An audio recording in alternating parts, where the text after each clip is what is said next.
Thank you indeed. Mr. Speaker, I'd simply like to address where we might go in the future with respect to Bill C-586. By that I mean once it hopefully gets to the Senate and becomes law before dissolution of this Parliament, what could a future Parliament want to do to improve it?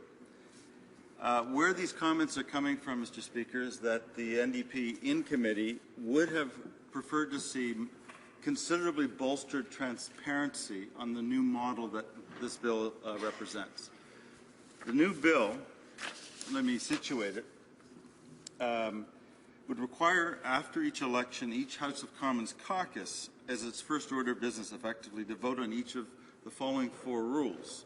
Rules that are written in some detail in our colleague's bill on A, the removal and review and removal of the party leader, B, the election of an interim leader if in fact the leader has been removed, C, the election and removal of caucus chairs, and D, the expulsion and readmission to caucus of a caucus member. That's at after each election, that's what's to take place. It's become an optional model rule system as opposed to a mandatory system. So each party looks at the rule and says, we want it or we don't.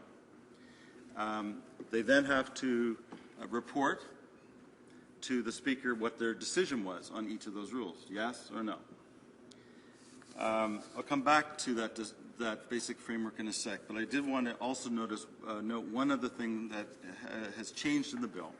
And it was just the subject of the exchange between the Minister and our colleague, where now paragraph 67(4)(c) of the Canada Elections Act, which says that the leader of the party must sign the papers of candidates for them to run in the name of the party, it now says that that rule is replaced by a person designated by each registered political party.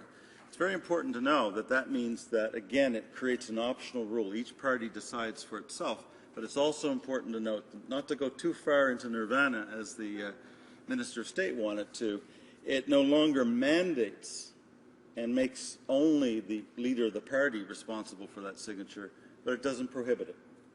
So it's still possible for a party to say, we're going to ask the party leader to make that, to do that signature. Now, that would not be fully in the spirit, I would say, of the change, but it would be fully within the law. So I want to make sure that we don't get too carried away with the accolades being directed in the direction of the Prime Minister by the Minister. Now, with respect to the system that's been put in place by the bill, the optional model rules system, I've said on several occasions, including this House, at second reading, when the issue was knowing in advance that our colleague wanted to see these changes, that a spotlighting role for making sure parties take responsibility for at least deciding on each of these rules would be welcome, and it could actually have a beneficial impact, a follow-on impact in other areas of how we try to produce a bit of a transparency without over-regulation, if you like. You can see how that could work in a few other areas as well. I firmly believe that the transparency function of spotlighting, saying at least you have to decide and be accountable for your decision once you've, say, decided to reject the rule, the model rule, not the mandatory rule that's in the Act, could be beneficial.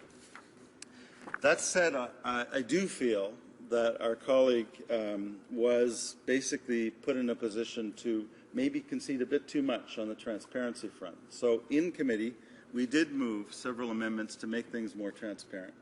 And I'm here to signal that when the time comes in a future Parliament, I certainly will be pushing for strengthening the transparency parts of the bill.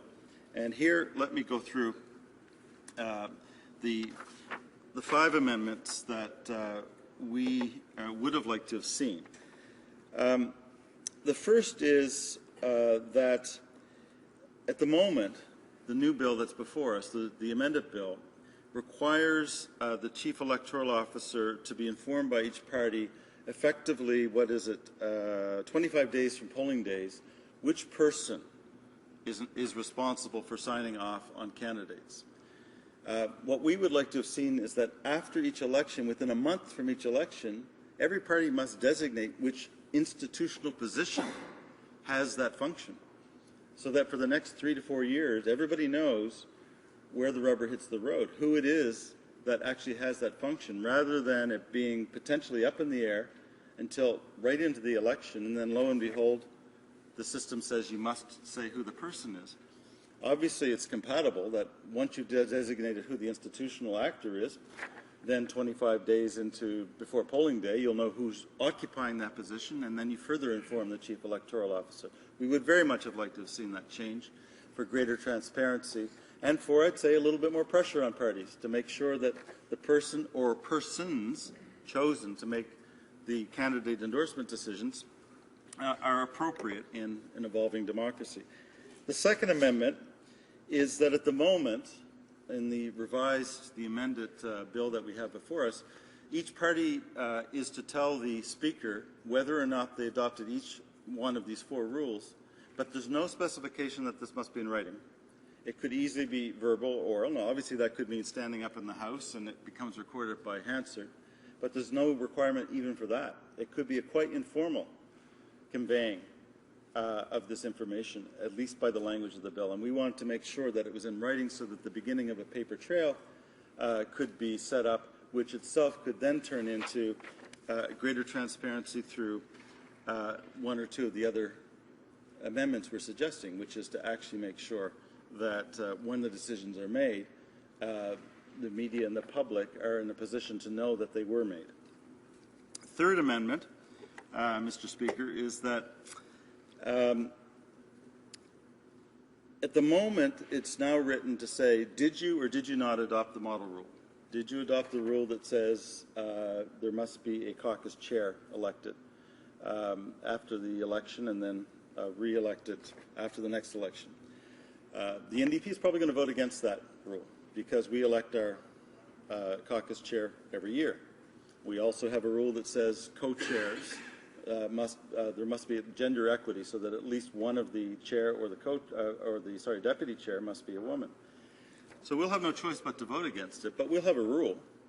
But there's nothing in the bill to say you must report to the Speaker what rule you use instead of the one that you've rejected.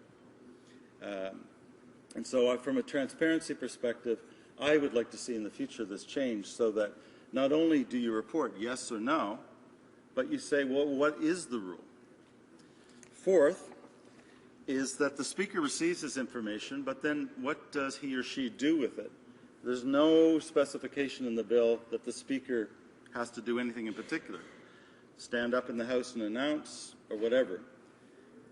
So, at minimum, and perhaps even more importantly than standing up in the House and announcing what the Speaker's heard from each party, is to have a tailored, accessible website where each party's decision is recorded, where journalists and the informed public know where to go, and where the spotlighting effect can be increased by virtue of the recording on the website of where each party stands. And that would, of course, be enhanced if each party also has to say what rule they adopted in place of the one they may have rejected. The final amendment goes back to the question that I asked my colleague earlier.